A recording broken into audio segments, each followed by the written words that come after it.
నమస్కారం ETV news కి స్వాగతం. ఈనాటి ముఖ్యాంశాలు. విశాఖలో జాతీయ నైపుణ్య శిక్షణా కేంద్రం ఏర్పాటుపై కేంద్రానికి లోకేష్ విజ్ఞప్తి. ఏపీలో విద్యా ప్రమాణాల పెంపునకు సహకరించాలని అభ్యర్థన. పీపీపీపై వైసీపీ విమర్శలను కొట్టిపారేసిన చంద్రబాబు. మెరుగైన విధానమని కేంద్రమే చెప్పిందని వెల్లడి. పొట్టి శ్రీరాములు స్మృతి వనంపై ప్రకటన. రఘురామ కస్టడీ కేసులో సునీల్ కుమార్ ను ప్రశ్నించిన పోలీసులు 5 గంటల్లో అరకొర సమాధానాలతోనే సరిపెట్టారన్న అధికారులు. జీహెచ్ఎంసీలో డివిజన్ల పునర్విభజనపై అన్ని పార్టీల అభ్యంతరాలు. శాస్త్రీయంగా చేయలేదని ఫిర్యాదులు. సహేతుకంగా చేపట్టాలని డిమాండ్లు. హైదరాబాద్ రవీంద్ర భారతిలో గాన గంధర్వుడు ఎస్పీబీ విగ్రహావిష్కరణ. స్వర సార్వభౌమత్వానికి నిలువెత్తు నిదర్శనమని ప్రముఖుల ప్రశంసలు. బీజేపీ కార్యనిర్వాహక అధ్యక్షుడిగా బాధ్యతలు స్వీకరించిన నితిన్ నబీన్. జనవరి 14 తర్వాత పూర్తిస్థాయి విధులు అప్పగించే అవకాశాలు. అమెరికా డాలర్తో పోలిస్తే మరింత బక్కచిక్కిన రూపాయి. జీవితకాల కనిష్టం 90.80కు పడిపోయిన భారత కరెన్సీ. వీసా దరఖాస్తుదారుల సోషల్ మీడియా ఖాతాల పరిశీలన ప్రారంభించిన అమెరికా. ఆశావహులు విశ్వసనీయత నిరూపించుకోవాలని సూచన.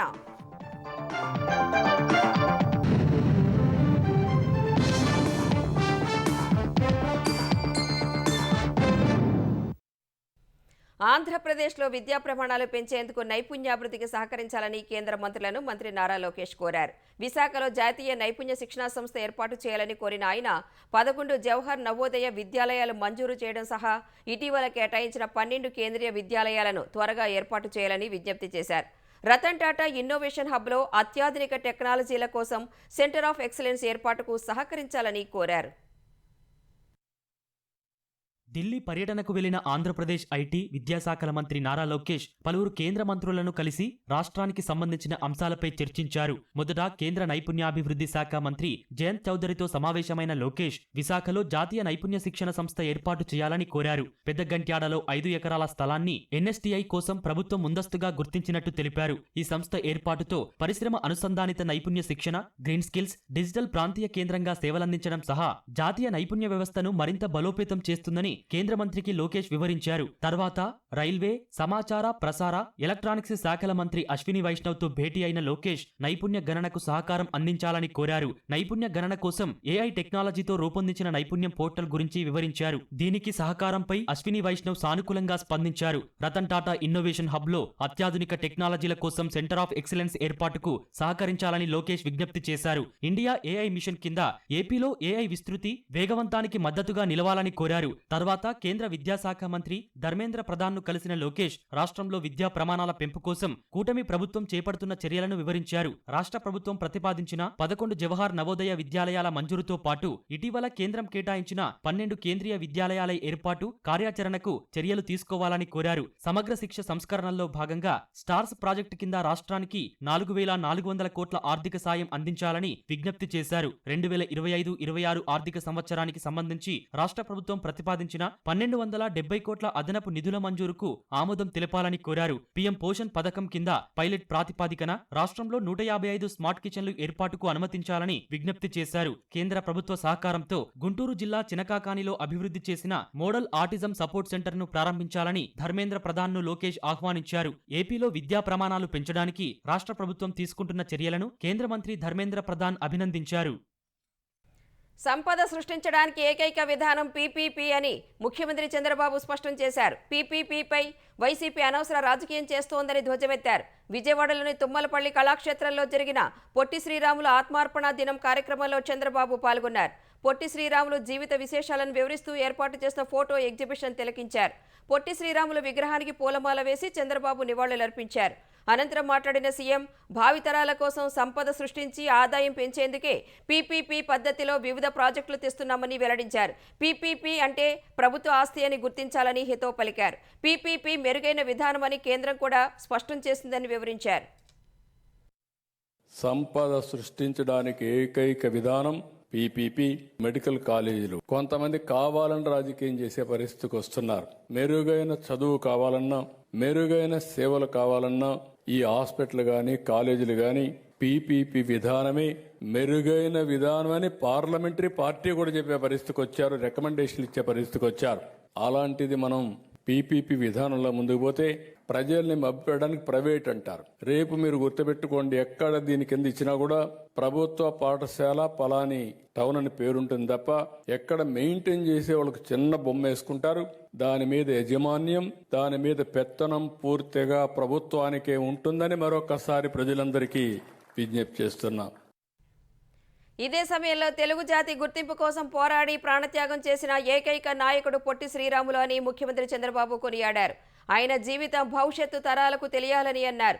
అమరావతిలో 58 అడుగుల విగ్రహంతో పొట్టి శ్రీరాములు స్మృతి వనం ఏర్పాటు చేస్తున్నట్లు వివరించారు.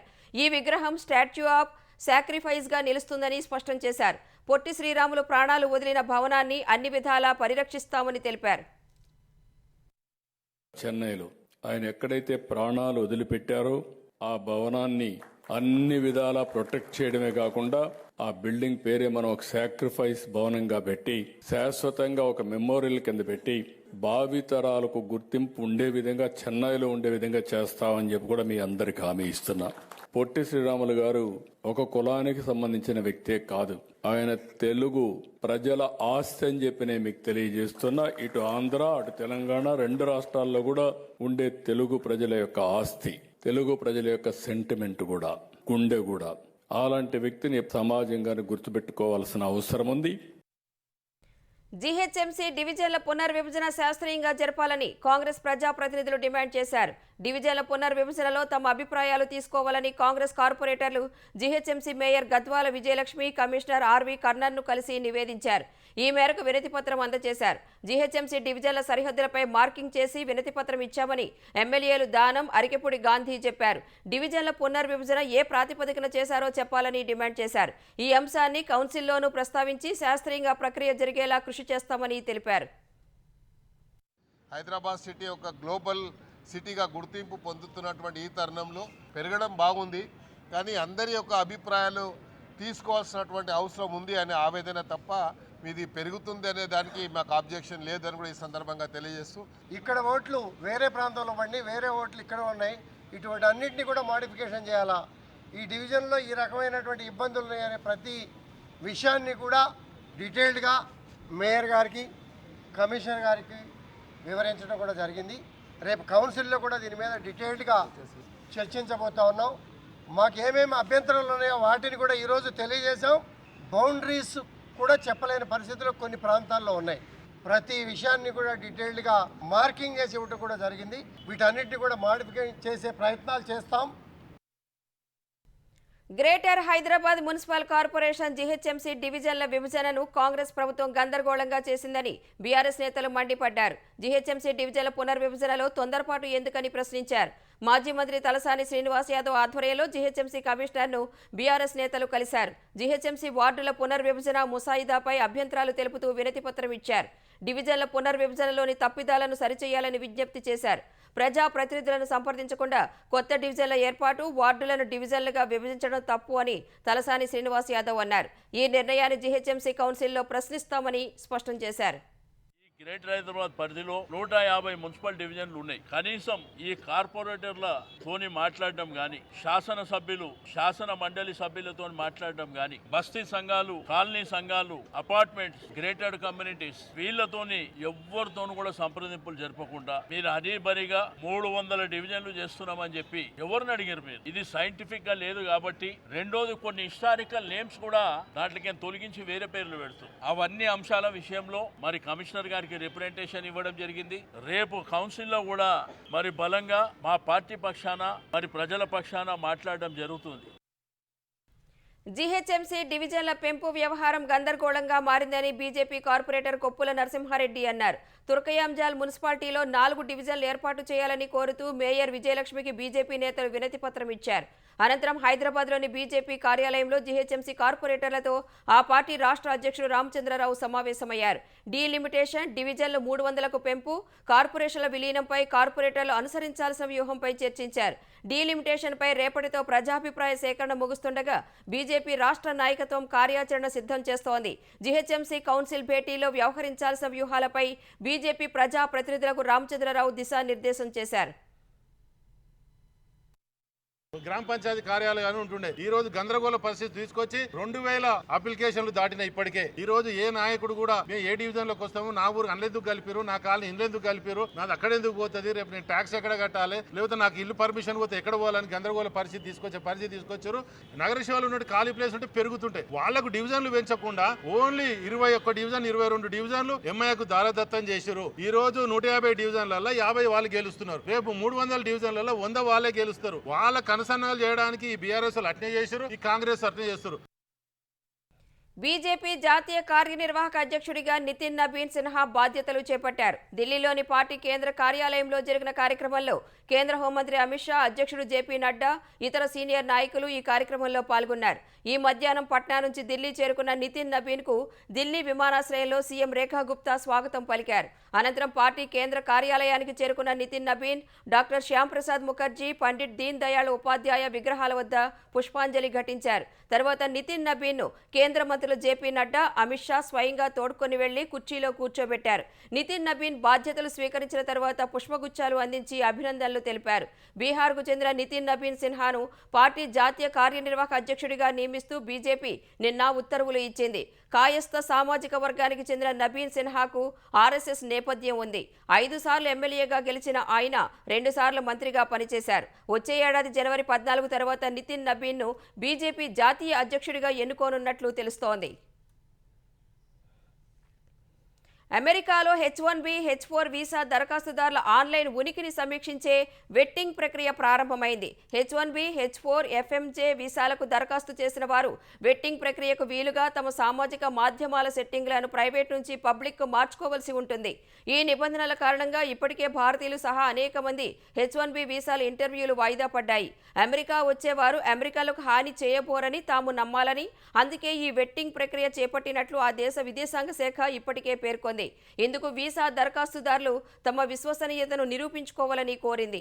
H1B వీసా దరఖాస్తుదారులపై వెట్టింగ్ను ప్రారంభించిన వేళ అమెరికా ప్రభుత్వం మరో బాంబు పేల్చింది. ముందు జాగ్రత్త చర్యల్లో భాగంగా భారీ ఎత్తున H1B, H4 వీసాలకు ప్రుడెన్షియల్ రద్దు చేసింది. ఈ మేరకు వర్కింగ్ వీసాలు రద్దయినట్లు, ప్రభావిత వీసాదారులకు కాన్సులేట్ నుంచి ఈమెయిల్స్ వచ్చినట్లు తెలుస్తోంది. స్వర సార్వభౌమత్వానికి ఎస్పీ బాలసుబ్రహ్మణ్యం నిలువెత్తు నిదర్శనమని మాజీ ఉపరాష్ట్రపతి వెంకయ్యనాయుడు అన్నారు. బహుముఖ ప్రజ్ఞతో తెలుగు సంగీతానికి సువర్ణయుగం తెచ్చారని కొనియాడారు. హైదరాబాద్ రవీంద్ర భారతి ప్రాంగణంలో ప్రముఖ గాయకుడు బాలసుబ్రహ్మణ్యం కాంస్య విగ్రహాన్ని మంత్రి శ్రీధర్ బాబు ఆవిష్కరించారు. కార్యక్రమానికి వెంకయ్యనాయుడు, మాజీ గవర్నర్ దత్తాత్రేయ, బీజేపీ తెలంగాణ అధ్యక్షుడు రామచంద్రరావు, బాలసుబ్రహ్మణ్యం కుటుంబ సభ్యులు హాజరయ్యారు. తూర్పుగోదావరి జిల్లాలో రూపొందించిన 7.6 అడుగుల కాంస్య విగ్రహాన్ని ఆవిష్కరించిన అనంతరం ప్రముఖులు ఆయనతో ఉన్న అనుబంధాన్ని పంచుకున్నారు. సినీ చరిత్రలో బాలసుబ్రహ్మణ్యం పేరు చిరస్థాయిగా ఉంటుందని వెంకయ్యనాయుడు వ్యాఖ్యానించారు. సంస్కారవంతుడు, స్నేహశీలి, మృదు స్వభావి, నిత్య కృషీవరుడు అయిన శ్రీ బాలసుబ్రహ్మణ్యం గారిని గాయకుడిగా, గాత్రదాన కళాకారుడిగా, నటుడిగా, సంగీత దర్శకుడిగా, వ్యాఖ్యాతగా తనలో ఉన్న బహుముఖ ప్రజ్ఞతో ప్రేక్షకులకు ఆయన ఆనందాన్ని పంచారు. అలాంటి మహనీయుడి యొక్క విగ్రహాన్ని ఈ కళా కేంద్రమైన రవీంద్ర భారతి ప్రాంగణంలో ఆవిష్కరించుకోవడం, ఘంటసాల వెంకటేశ్వరరావు గారి విగ్రహం పక్కన పెట్టడం చాలా సముచితం అని చెప్పని, వారి కోరిక కూడా అదే అని చెప్పని నేను సందర్భంగా మనవి చేస్తున్నాను. వారు కేవలం సినిమానే కాకుండా బుల్లితెర మీద కూడా చాలా అనేకమైనటువంటి కార్యక్రమాలు చేశారు. నేను చాలాసార్లు ఈటీవీలో చూశాను. ఈటీవీలో వారు పాడుతా తీయగానేటువంటి పాట అయితే ఉందో దాని ద్వారా ఆయన యువతరానికి ఆయన ఇచ్చినటువంటి ఒక అనేకమైనటువంటి శిక్షణ, ఆయన ద్వారా నిర్మాణమైనటువంటి అనేక మంది గాయకులను తయారు చేసిపోయినటువంటి గొప్ప నాయకుడు ఎస్పి బాలసుబ్రహ్మణ్యం గారు. ఈరోజు ఆ మహనీయుడికి ఒక కులమో ఒక మతమో ఒక ప్రాంతమో దేశానికి సంబంధించిన వ్యక్తి కాదు, మన తెలుగు జాతి కీర్తిని మరి ప్రపంచ స్థాయిలో నిలిచిన వ్యక్తిని గౌరవించుకోవాలని ఈరోజు మా రాష్ట్ర ప్రభుత్వం ఎస్పి బాలసుబ్రహ్మణ్యం గారి విగ్రహ ఆవిష్కరణ. ఎక్కడైతే కళలను గౌరవిస్తామో, రవీంద్ర భారతి అంటే కళలను ప్రోత్సాహం చేసిన ప్రాంతం, దానికి అనుగుణంగానే ఈరోజు ఎస్పి బాలసుబ్రహ్మణ్యం గారి విగ్రహ ఆవిష్కరణ చేయాలనే ఒక సంకల్పిత భావంతో మా ప్రభుత్వం కూడా ముందుకు నడిచి వారి ఆలోచనలను వారి గౌరవాన్ని ఈరోజు రాష్ట్ర ప్రభుత్వం తరఫున తెలియజేయడం జరిగింది. పంచాయతీ ఎన్నికల్లో కాంగ్రెస్ నేతలు ఎన్ని కుట్రలు కుతంత్రాలు చేసినా బీఆర్ఎస్ శ్రేణులు సత్తా చాటారని ఆ పార్టీ కార్యనిర్వాహక అధ్యక్షుడు కేటీఆర్ అన్నారు. మంత్రులు కాంగ్రెస్ ఎమ్మెల్యేల నియోజకవర్గాల్లో కూడా బీఆర్ఎస్ మంచి ఫలితాలు సాధించిందని తెలిపారు. సిరిసిల్లలో జరిగిన నూతన సర్పంచులకు సన్మాన కార్యక్రమంలో పాల్గొన్న కేటీఆర్ నూతనంగా ఎన్నికైన సర్పంచులకు అండగా ఉంటామని తెలిపారు. జిల్లాకు లీగల్ సెల్ ఏర్పాటు చేసి న్యాయ సహాయం అందిస్తామని చెప్పారు. అడ్డదారిలో గద్దెనెక్కిన కాంగ్రెస్ కు తెలంగాణలో ఇక కాలం చెల్లిందన్న సందేశాన్ని పల్లె ప్రజలు తమ ఓటు ద్వారా ఇచ్చారని అన్నారు. సీఎం రేవంత్ రెడ్డి 2 ఏళ్ల పాలనా వైఫల్యాలు, గ్యారంటీల అమల్లో చేసిన ఘోరమైన మోసాలే కాంగ్రెస్ పార్టీకి ఉరితాళ్లుగా మారి ఆ పార్టీని ప్రజాక్షేత్రంలో కూకటి వేళ్లతో పెకిలిస్తున్నాయని కేటీఆర్ విమర్శించారు. ఎన్నో రకాలుగా మన వాళ్ళ మీద ఒత్తిడి పెట్టంగా ఇబ్బంది పెట్టంగా కూడా ఇవాళ రాష్ట్ర వ్యాప్తంగా 2 దశల్లో ఎలక్షన్లు జరిగితే కొన్ని దగ్గరలో 40%, కొన్ని దగ్గరలో 50%, కొన్ని దగ్గరలో 60-70% కూడా గెలిచి సత్తా చాటిన గులాబీ దండుకు గులాబీ సైనికులకు నేను శిరస్సు వంచి అభినందనలు తెలియజేస్తా ఉన్నా. మామూలు విషయం కాదు ఇది. ఎందుకంటే 2 ఏళ్లలోనే ప్రభుత్వం మీద ఇంత స్థాయిలో వ్యతిరేకత వచ్చుడు, ఇంత స్థాయిలో తిరుగుబాటు జరుగుడు, ఇది మామూలు ముచ్చట కాదు. ఆత్మవిమర్శ చేసుకోవాలి కాంగ్రెస్ వాళ్ళు.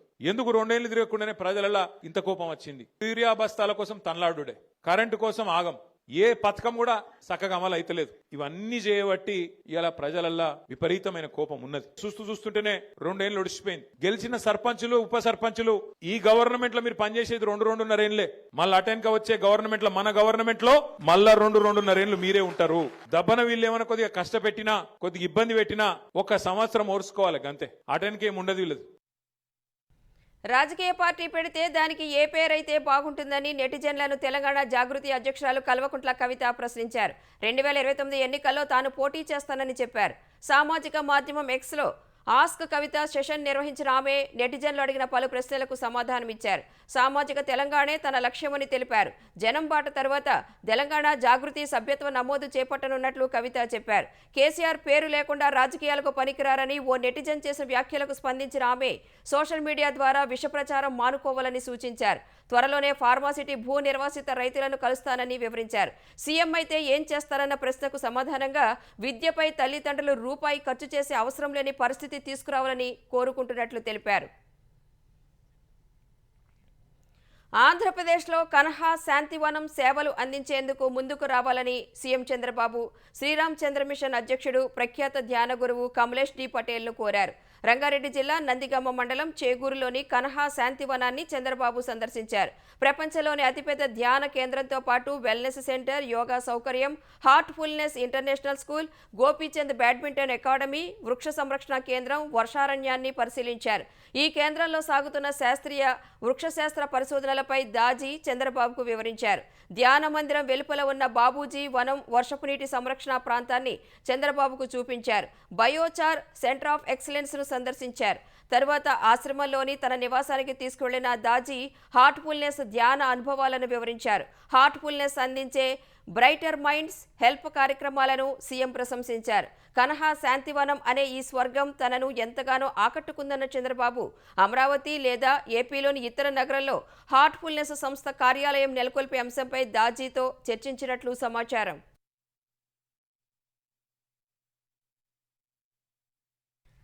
వైసీపీ ప్రభుత్వ హయాంలో రఘురామకృష్ణరాజును సిఐడి కస్టడీలో హింసించిన కేసులో ఐపీఎస్ అధికారి పివి సునీల్ కుమార్ను పోలీసులు విచారించారు. గుంటూరులోని సీసీఎస్ పోలీస్ స్టేషన్లో విజయనగరం ఎస్పీ దామోదర్ ఆధ్వర్యంలో సునీల్ను సుమారు 5 గంటల పాటు ప్రశ్నించారు. రఘురామకృష్ణరాజుపై జరిగిన కస్టోడియల్ టార్చర్ గురించి సునీల్ను పలు ప్రశ్నలు అడిగినట్లు తెలుస్తోంది. ఎస్పీ దామోదర్ అడిగిన ప్రశ్నలకు పూర్తి స్థాయిలో కాకుండా కొన్నింటికి మాత్రమే సునీల్ కుమార్ సమాధానం చెప్పినట్లు సమాచారం. రఘురామను కస్టడీలో హింసించిన కేసులో పివి సునీల్ కుమార్ A1గా ఉన్నారు. ఈ నెల 4వ తేదీనే విచారణకు రావాలని సునీల్ కుమార్కు సిఐడి అధికారులు నోటీసులు ఇచ్చారు. అయితే విచారణకు హాజరయ్యేందుకు 3 వారాల సమయం కావాలని సునీల్ కుమార్ కోరారు. 3 వారాలు కుదరదని ఈ నెల 15నే రావాలని మరోసారి అధికారులు నోటీసులు ఇచ్చారు. ఈ మేరకు సునీల్ కుమార్ ఇవాళ విచారణకు హాజరయ్యారు. శ్రీవారి లడ్డూ తయారీకి నకిలీ నెయ్యి సరఫరా కేసులో టీటీడీ మాజీ చైర్మన్ వైవి సుబ్బారెడ్డి వ్యక్తిగత సహాయకుడు చిన్నప్పన్నకు హైకోర్టులో చుక్కెదురైంది. చిన్నప్పన్న దాఖలు చేసిన బెయిల్ పిటిషన్ను హైకోర్టు కొట్టివేసింది. శ్రీవారి లడ్డూ తయారీకి ఉపయోగించిన కల్తీ నెయ్యి వ్యవహారంలో చిన్నప్పన్న డైరీల నుంచి డబ్బు తీసుకున్నారనే అభియోగాలు ఉన్నాయి. దీనిపై సిబిఐ ఆధ్వర్యంలో సిట్ విచారణ జరిపి చిన్నప్పన్నను అరెస్టు చేసింది. తనకు బెయిల్ ఇవ్వాలంటూ చిన్నప్పన్న పిటిషన్ దాఖలు చేయగా టీటీడీ, సిబిఐ వాదనలు విన్న హైకోర్టు బెయిల్ పిటిషన్ను తిరస్కరిస్తూ తీర్పు వెలువరించింది. ఆస్ట్రేలియాలోని బోండీ బీచ్లో యూదుల హనూకా వేడుకపై దాడి చేసిన 2 దుండగులను తండ్రి కుమారుడిగా దర్యాప్తు బృందం గుర్తించింది. 50 ఏళ్ల సాజిద్ అక్రమ్, అతడి కుమారుడు 24 ఏళ్ల నవీద్ అక్రములు బోండీ బీచ్లో మారణహోమానికి తెగబడినట్లు న్యూ సౌత్ వేల్స్ పోలీసులు తేల్చారు. ఈ ఇద్దరు పాకిస్తాన్ నుంచి వచ్చినట్లు వెల్లడించారు. భద్రతా దళాలు జరిపిన ఎదురుదాడిలో సాజిద్ ఘటనా స్థలంలోనే మృతి చెందాడు. అతడి పేరుతో 2015 నుంచి తుపాకీ లైసెన్స్ ఉన్నట్లు పోలీసులు తెలిపారు. అతడు ఓ హంటింగ్ క్లబ్లో కూడా సభ్యుడని చెప్పారు. సాజిద్ వద్ద 6 ఆయుధాలు ఉన్నాయి. వాటిని అధికారులు స్వాధీనం చేసుకున్నారు. Islamic State of Iraq and Syria, ఐసిస్తో వారికి సంబంధాలు ఉన్నట్లు గుర్తించిన అధికారులు నిందితుల కారులో 2 ఐసిస్ జెండాలు, 2 ఐఈడీలు స్వాధీనం చేసుకున్నట్లు తెలిపారు. 2019లో ఆస్ట్రేలియాలో ఉగ్రదాడికి కుట్ర పన్నిన ఇస్లామిక్ స్టేట్ సభ్యుడితో నవీద్ అక్రమ్కు సన్నిహిత సంబంధాలున్నట్లు పేర్కొన్నారు. అతడు Australia security intelligence organisations agency నిఘా రాడార్లో ఉన్నారు. అటు బోండీ బీచ్లో ఓ సాయుధుడితో పోరాడిన వ్యక్తి ఆసుపత్రిలో కోలుకుంటున్నట్లు పోలీసులు తెలిపారు. This is spinal tap, stand by me, when Harry met Sally వంటి సినిమాలతో సుపరిచితులైన హాలీవుడ్ డైరెక్టర్, నటుడు రాబ్ బ్రీనర్ ఆయన సతీమణి మిచెల్ సింగర్ అనుమానాస్పద స్థితిలో మృతి చెందారు. అమెరికాలో లాస్ ఏంజల్స్లోని వారి నివాసంలో విగత జీవులుగా కనిపించారు. వారి శరీరాలపై కత్తిపోట్లు ఉన్నాయని సంబంధిత వర్గాలు తెలిపాయి. ఈ నేపథ్యంలో వారి మృతిపై దర్యాప్తు చేపట్టిన పోలీసులు హత్య కేసు నమోదు చేశారు. తన నటనతో 2 సార్లు ఎమ్మీ అవార్డులు గెలుచుకున్న 78 ఏళ్ల రాబ్ బ్రీనర్, 68 ఏళ్ల ఆయన భార్య అనుమానాస్పద స్థితిలో మృతి చెందిన వార్త హాలీవుడ్లో సంచలనంగా మారింది. 5 దశాబ్దాల సినిమా కెరీర్లో this is spinal tap, stand by me, when Harry met Sally వంటి పలు ప్రజాదరణ పొందిన చిత్రాలకు రాబ్ దర్శకత్వం వహించారు. అంతకుముందు ఆల్ ఇన్ ద ఫ్యామిలీ అనే ఫన్నీ టీవీ షోలో మైకేల్ స్టివిక్ పాత్రతో ఆయన పాపులర్ అయ్యారు. 1980లో దర్శకుడిగా మారిన ఆయన దిస్ ఈజ్ స్పైనల్ ట్యాప్తో చిత్రరంగంలో తనదైన ముద్ర వేశారు. అమెరికా డాలర్తో పోలిస్తే రూపాయి మారకం విలువ మరోసారి జీవితకాల కనిష్ట స్థాయికి పడిపోయింది. $1కు $90.80 కనిష్ట స్థాయికి దిగజారింది. క్రితం సెషన్లో $90.49 జీవితకాల కనిష్ట స్థాయి వద్ద ముగిసిన రూపాయి మారకం విలువ ఈ ఉదయం $90.53 వద్ద ప్రారంభమైంది. తరువాత క్రమంగా క్షీణించిన రూపాయి మారకం విలువ ఒక దశలో $90.80 జీవితకాల కనిష్ట స్థాయిని నమోదు చేసింది. చివర్లో కాస్త కోలుకుని $90.74 వద్ద స్థిరపడింది.